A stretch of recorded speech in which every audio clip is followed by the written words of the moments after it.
The morning light from the twin suns of Zelthara Prime cast long shadows across the massive spaceport where Admiral Vextar stood, watching his fleet prepare for departure. 200 of the finest warships in Confederation space hung in perfect formation above the planet, their crystalline hulls catching the light and throwing it back in brilliant rainbows of color.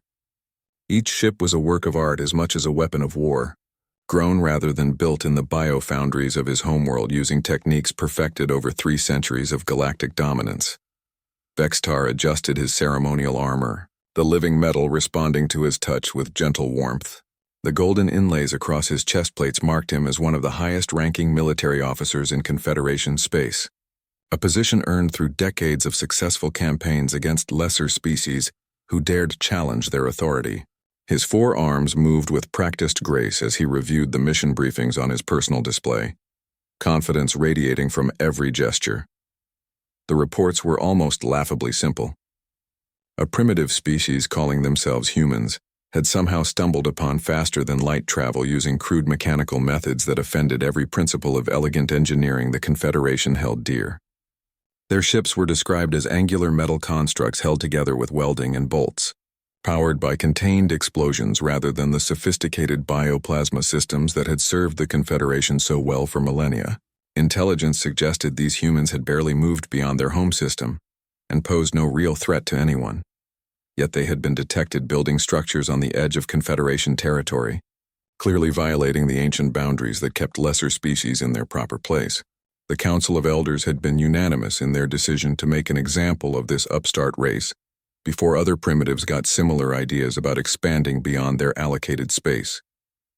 Vextar had volunteered for the mission, seeing it as an opportunity to add another easy victory to his already impressive record. His flagship, the Eternal Glory, pulsed with bioluminescent displays as the crew made final preparations for departure.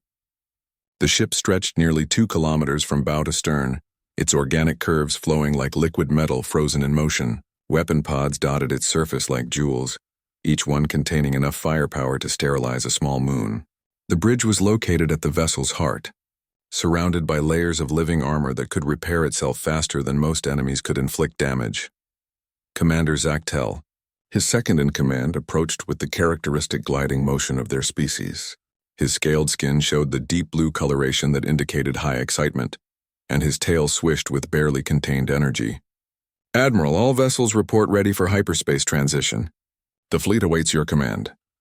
Vextar nodded approvingly as he reviewed the tactical displays one final time. His force included 40 heavy cruisers, 80 destroyers, and 75 support vessels, all crewed by the finest warriors the Confederation could produce. Each ship captain had proven themselves in combat against various primitive species throughout the Outer Rim, and many carried battle honors dating back generations. The humans would face the most powerful fleet assembled in recent memory, commanded by officers who had never known defeat. The transition to hyperspace came smoothly, reality bending around the massive formation as they entered the alternate dimension that allowed faster-than-light travel. The journey to the human border would take 6 standard days, giving Vextar time to review intelligence reports and plan his approach to dealing with these new primitives. He settled into his command chair, its living surface molding itself to his body for maximum comfort during the long voyage ahead. 3 days into the journey, updated intelligence reports began arriving through the quantum communication network that linked all Confederation forces across the galaxy. The humans appeared to have more ships than initially estimated, with several dozen vessels detected moving between their various colonies.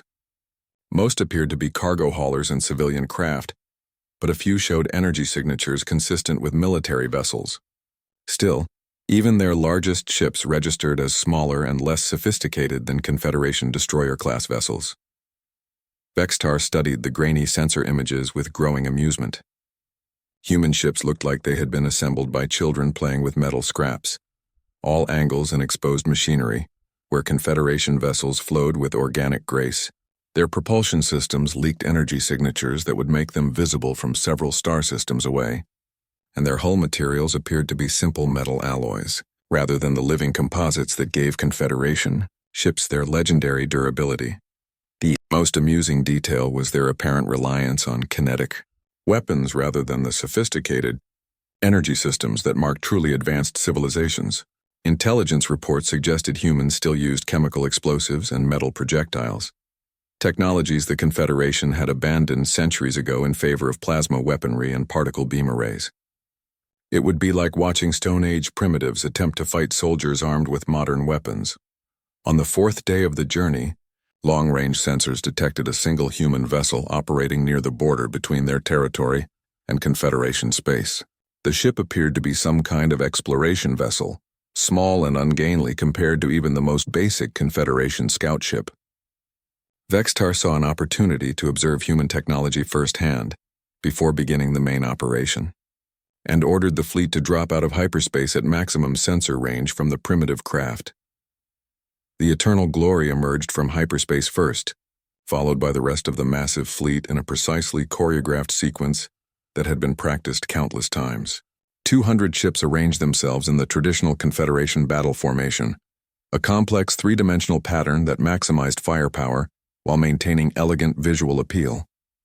The human vessel appeared on tactical displays as a tiny blip, surrounded by the overwhelming presence of Confederation military might. Commander Zachtel moved to his position beside the Admiral's chair, his skin now showing patterns of deep satisfaction. Sensors indicate the human vessel has detected our presence and appears to be conducting active scans of our formation. Their technology is quite primitive, Admiral. I doubt they can achieve useful targeting resolution at this range. Vextar smiled, showing the sharp teeth that marked his species as apex predators on their homeworld. Excellent. Begin detailed scans of their vessel. I want to know everything about their construction methods, power systems, and weapons capabilities before we proceed to their home territory. Consider this an opportunity to study our prey before the hunt begins. The single human ship hung in space before them, like a metal insect facing a swarm of crystalline predators, completely unaware that it was about to become the first witness to humanity's introduction to galactic politics Confederation style.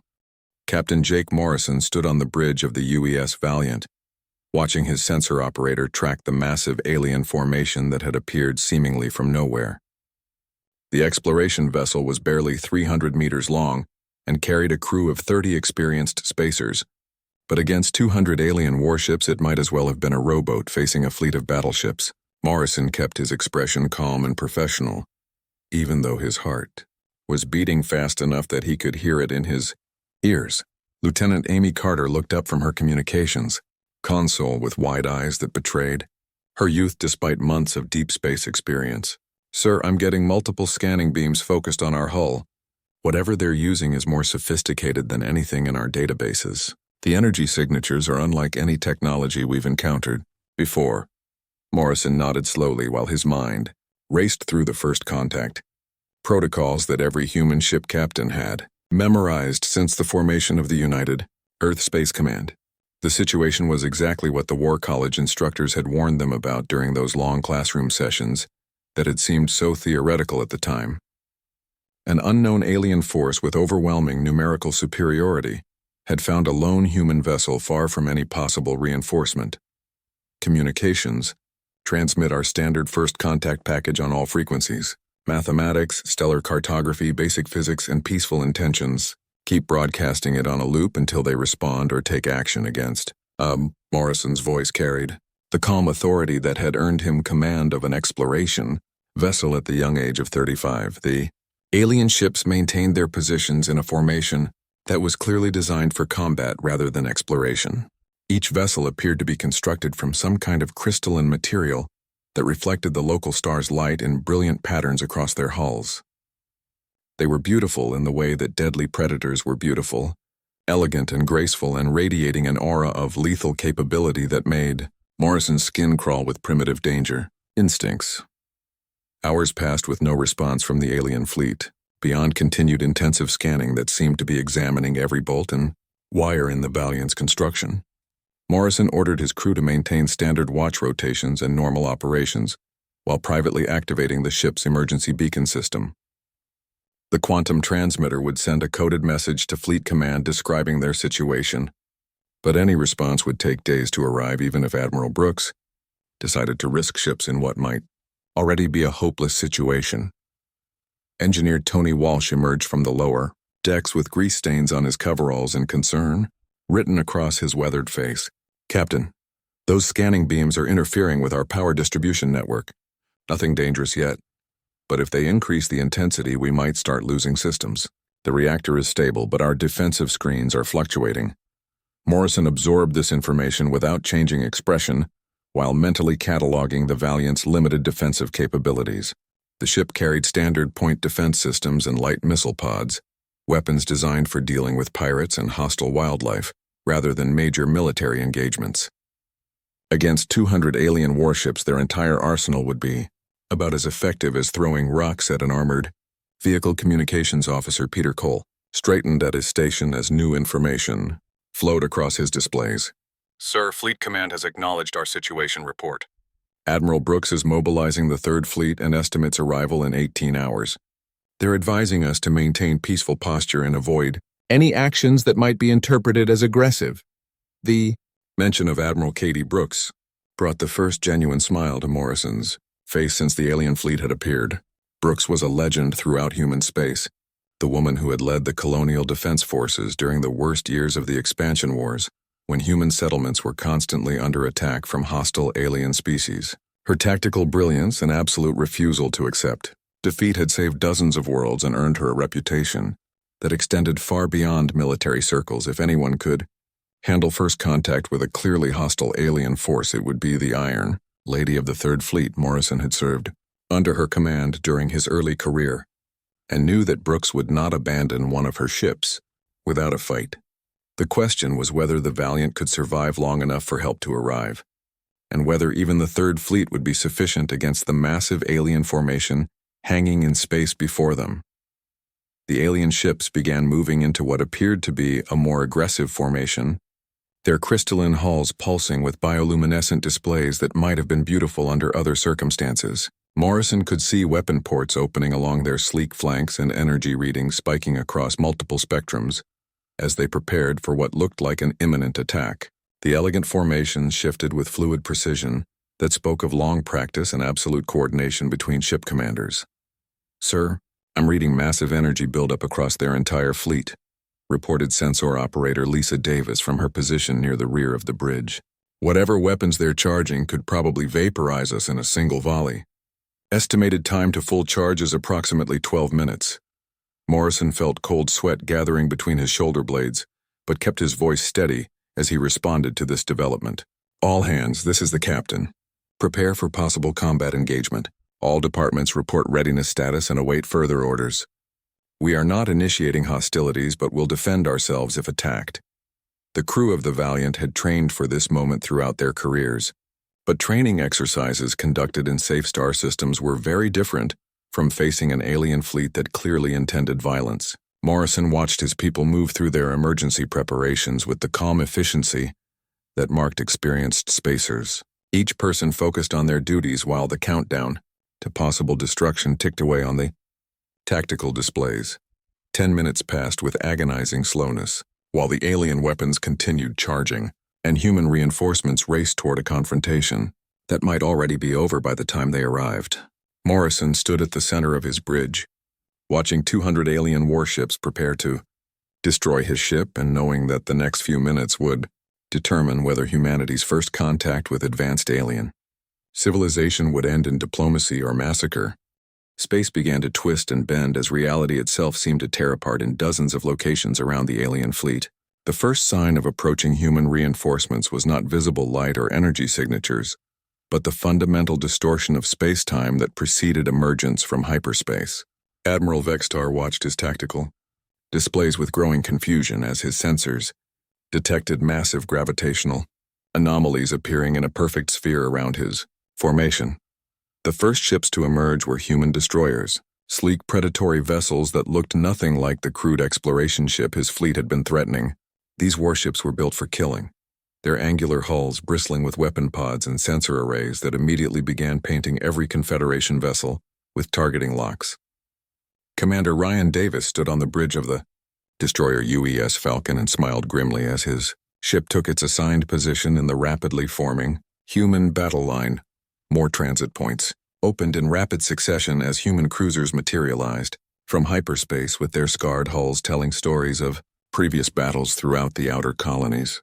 These were veteran warships that had fought against hostile aliens and space pirates for years, their crews hardened by combat experience that the Confederation forces had never encountered. Each ship moved with the deadly precision of apex predators taking their positions for a coordinated strike. Then came the battleships, and Admiral Vextar felt something he had never experienced in 3 centuries of military service.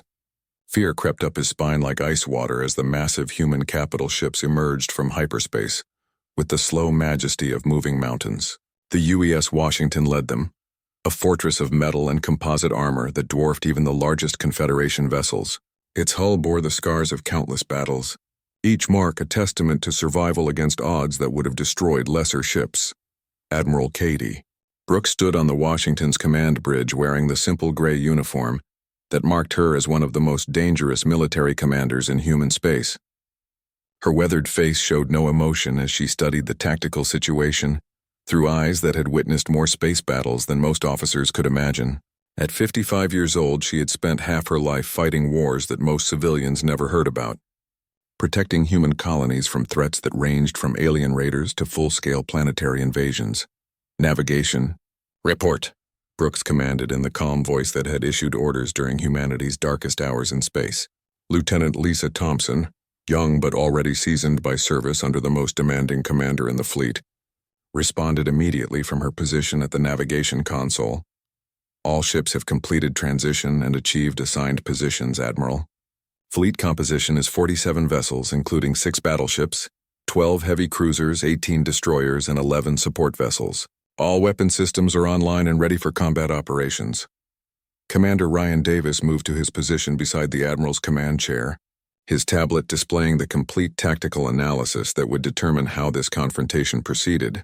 The former colonial Marine had served with Brooks for 8 years and understood her methods better than most, knowing that every decision she made was calculated to achieve maximum effect with minimum casualties among her own forces. Assessment.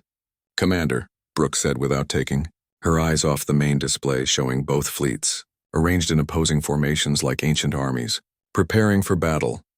The alien vessels appear to be organic constructs rather than traditional metal and composite construction. Their formation is ceremonial rather than tactical, suggesting they expected minimal resistance. Individual ships show impressive energy signatures, but their positioning makes them vulnerable to concentrated fire from our battleship main batteries. Brooks nodded slowly as she absorbed this information while studying the graceful alien ships that hung motionless in space like jeweled insects, caught in a spider's web of human firepower.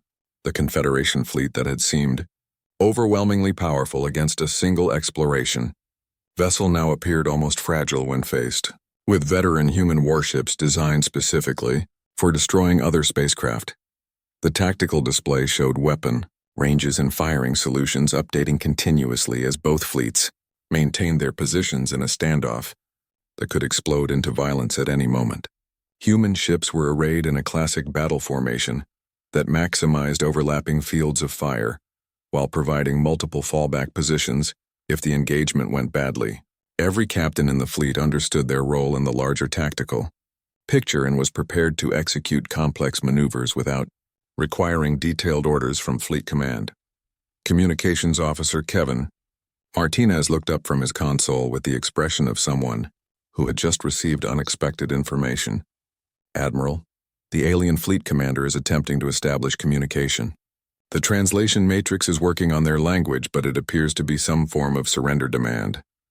Brooks allowed herself a thin smile that held no warmth whatsoever. After decades of fighting alien species that viewed humanity as nothing more than primitive animals suitable for extermination, she had little patience for threats from creatures who made the mistake of underestimating human military capabilities. The Confederation fleet was about to learn why every hostile alien species in this part of the galaxy had come to fear encounters with human warships. Open a channel, she commanded while mentally reviewing the demonstration she had planned for situations exactly like this one. The alien fleet needed to understand that humanity was not the primitive species their intelligence reports had suggested, and there was only one language that military forces throughout the galaxy understood clearly: the UES Montana, positioned at the edge of the human formation, began rotating its massive main batteries toward a nearby asteroid field, while its targeting computers calculated precise firing solutions. The battleship's primary weapons were magnetic accelerator cannons capable of launching projectiles at significant fractions of light speed, kinetic weapons that could punch through any known armor system with devastating effect. Admiral Vextar watched this movement with growing alarm as his tactical officers provided increasingly disturbing reports about human weapon capabilities. These primitive creatures had somehow developed military technology that exceeded Confederation standards in ways that challenged everything he believed about galactic civilization. The elegant formation that had seemed so impressive minutes earlier now felt like a trap waiting to be sprung by an enemy they had catastrophically underestimated. Admiral Katie Brooks stepped forward on the Washington's command bridge as the communications channel opened with the alien fleet commander. Her voice carried the cold authority of someone who had spent decades making life and death decisions in the depths of space, each word carefully chosen to convey exactly the message she intended. The translation systems worked frantically to convert her speech into something the alien commander could understand. But the tone needed no translation at all. "I am Admiral Katie Brooks of the United Earth Space Command. You have exactly 30 seconds to power down your weapons and withdraw from this system immediately. This is your only warning." The audacity of the demand sent shockwaves through the Confederation fleet as Admiral Vextar struggled to process what he was hearing. A primitive species was threatening him, a decorated military commander who had conquered dozens of worlds for the glory of the Confederation. His forearms trembled with rage as he prepared to respond with the full firepower of his fleet, but something in the human admiral's tone gave him pause. There was no fear in her voice, no desperation or pleading, only the absolute certainty of someone who held all the advantages in the current situation. Commander Zachtel moved closer to his admiral's command position, his scaled skin showing the deep red patterns that indicated extreme agitation. "Sir, our tactical analysis suggests the human vessels are more sophisticated than initial intelligence reports indicated. Their formation and positioning show clear military doctrine that exceeds what we would expect from a primitive species." Vextar studied the human fleet arrangement on his tactical displays while his weapons officers continued charging the Confederation's primary batteries. The human ships were positioned in overlapping defensive formations that would make them extremely difficult to attack without suffering massive casualties in return. Their weapon systems showed energy signatures that registered at the upper limits of his sensors, and their targeting systems were already locked onto every Confederation vessel in the formation. Admiral Brooks turned to Commander Ryan Davis with the calm expression that had become legendary among human forces throughout the outer colonies. "Commander, I believe our new friends require a demonstration of human military capabilities. Please select an appropriate target and show them what our weapons can accomplish." Davis smiled with the expression of a professional warrior who had been waiting for exactly this moment throughout his long career. "Yes, ma'am. The Montana is in perfect position for a kinetic demonstration. There's a suitable asteroid approximately 50,000 kilometers off our starboard bow." The UES Montana was one of the newest battleships in the human fleet, a massive vessel that stretched nearly 800 meters from bow to stern and carried enough firepower to level entire cities. Captain Greg Nelson commanded the ship with the steady competence that marked veteran officers who had survived years of combat in the dangerous regions beyond human space. His crew had trained extensively with the magnetic accelerator cannons that served as the ship's primary weapons, but this would be their first opportunity to demonstrate their capabilities against alien opposition. "Target acquired," reported weapons officer Sandra Hill from her position at the Montana's fire control console. "Asteroid designated Romeo 7, estimated mass 400,000 tons. Composition appears to be standard nickel iron with trace elements. Range is optimal for full power demonstration shot." The Montana's primary batteries began their firing sequence with mechanical precision that spoke of countless hours of drill and practice. The magnetic accelerator system charged with a deep humming sound that vibrated through the battleship's hull as massive capacitors built up the electrical energy needed to launch a projectile at tremendous velocity. The targeting computers made final adjustments while the ship's artificial intelligence calculated trajectory, timing, and impact effects with mathematical accuracy that exceeded biological capabilities. Admiral Vextar watched this, preparation with growing unease as his sensors detected power levels that seemed impossible for weapons of this size. The human battleship was generating energy outputs that rivaled small stars, all focused on launching what appeared to be a simple metal projectile. His tactical officers provided increasingly alarming reports about the weapon system they were observing, but the numbers seemed too extreme to be accurate. Firing solution confirmed, Captain Nelson announced on the Montana's bridge as his crew completed their preparations. All stations report ready for kinetic demonstration. Projectile is a standard tungsten penetrator, mass approximately 2 tons. Estimated muzzle velocity will be 15% of light speed. The firing sequence took exactly 3 seconds from initiation to projectile release. The magnetic accelerator cannon hurled its tungsten projectile across the intervening space faster than most sensors could track, the metal slug building up tremendous kinetic energy as it crossed the distance to its target. The asteroid had no chance to move or react before the impact occurred with the force of a small nuclear weapon. The explosion was visible across multiple light spectrums as the asteroid simply ceased to exist in any recognizable form. 400,000 tons of metal and rock vaporized instantly under the tremendous kinetic energy transfer, creating a brief artificial star that outshone the local sun for several seconds. Debris scattered in all directions at velocities that would be dangerous to any spacecraft within a 1,000-kilometer radius. The demonstration had exactly the effect Admiral Brooks had intended. Throughout the Confederation fleet, tactical officers stared at their instruments in disbelief as they registered energy outputs that exceeded their own weapons by orders of magnitude. The humans had just casually destroyed a small asteroid with what appeared to be a single projectile, launched from conventional-looking weapons, displaying military capabilities that challenged every assumption about primitive species and their technological limitations. Commander Zachtel's skin had shifted to the pale yellow coloration that indicated shock and fear as he struggled to understand what he had just witnessed. "Admiral, our computers estimate that a direct hit from such a weapon would completely penetrate our primary armor and destroy any vessel in our fleet. The kinetic energy transfer alone would be sufficient to break apart even our largest dreadnoughts." Vextar stared at the expanding debris field where the asteroid had been moments before, finally beginning to understand that his intelligence reports had been catastrophically wrong about human military capabilities. The Confederation fleet hung motionless in space like crystalline sculptures frozen in time, their elegant formations now resembling trapped prey rather than the proud predators they had been moments before. Admiral Vextar found himself facing a tactical nightmare that challenged everything he had learned during 3 centuries of military service. His beautiful warships were positioned in ceremonial formations that left them vulnerable to the devastating kinetic weapons the humans had just demonstrated with such casual efficiency. 200 vessels that had seemed overwhelmingly powerful against a single exploration ship now appeared fragile and exposed when faced with human military doctrine that treated warfare as a science rather than an art. The organic curves and bioluminescent displays that marked Confederation ships as the pinnacle of galactic civilization meant nothing when confronted with ugly metal boxes designed for the single purpose of destroying other spacecraft as efficiently as possible.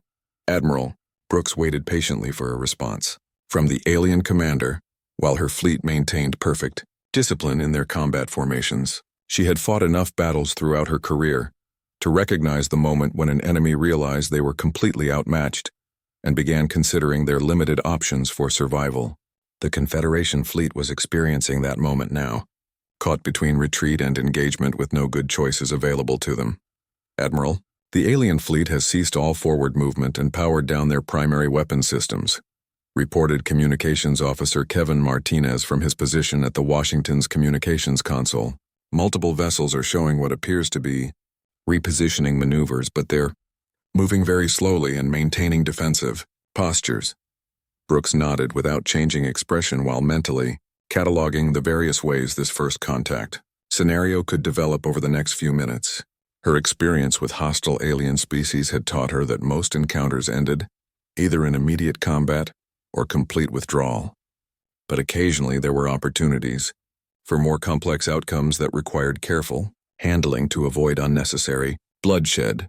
Commander Ryan Davis studied his tactical displays with the professional interest of someone who had spent years analyzing Alien combat doctrine during humanity's expansion into hostile territory, ma'am. Their formation is starting to break apart as individual ship commanders try to find better defensive positions. The coordination they showed earlier is falling apart under stress, which suggests their command structure isn't designed to handle unexpected tactical situations. The observation confirmed what Brooks had suspected about the Confederation military philosophy. Based on their ship designs and initial approach to this encounter, they were accustomed to fighting inferior opponents who could be intimidated by overwhelming displays of force, rather than engaging with equals who possessed the capability to inflict serious casualties. The elegant formations and ceremonial positioning made sense when dealing with primitive species, who would surrender rather than face annihilation, but became dangerous liabilities against opponents, who could fight back effectively.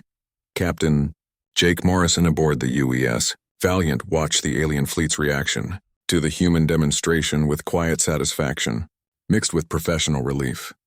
His small exploration vessel had been completely helpless against 200 alien warships, but the arrival of Admiral Brooks and the Third Fleet had transformed the tactical situation so completely that the aliens now appeared to be the vulnerable party in this confrontation. "Sir, I'm detecting what appears to be internal communications traffic between alien vessels," reported Communications Officer Peter Cole from his station on the Valiant's bridge. "The translation matrix isn't advanced enough to provide detailed content, but the transmission patterns suggest heated discussions between ship commanders and their fleet leadership." Morrison smiled grimly as he imagined the conversations taking place aboard the alien vessels, as their commanders struggled to understand how they had gone from hunting primitive humans to facing military technology that exceeded their own capabilities. The psychological impact of the Montana's demonstration had been exactly what Admiral Brooks intended, proving that humanity possessed weapon systems capable of destroying any ship in the Confederation fleet with a single well-aimed shot. Admiral Vextar stood frozen on his command bridge while his tactical officers provided increasingly disturbing reports about human military capabilities.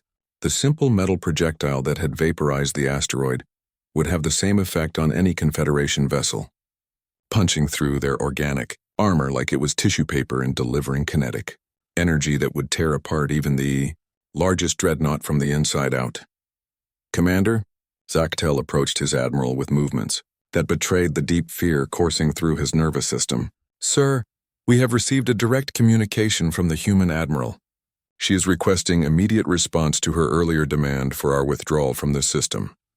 The communication channel opened with Admiral Brooks appearing on the main display screen of the Eternal Glory, her weathered face showing no emotion as she looked directly at Vextar through the quantum link between their vessels.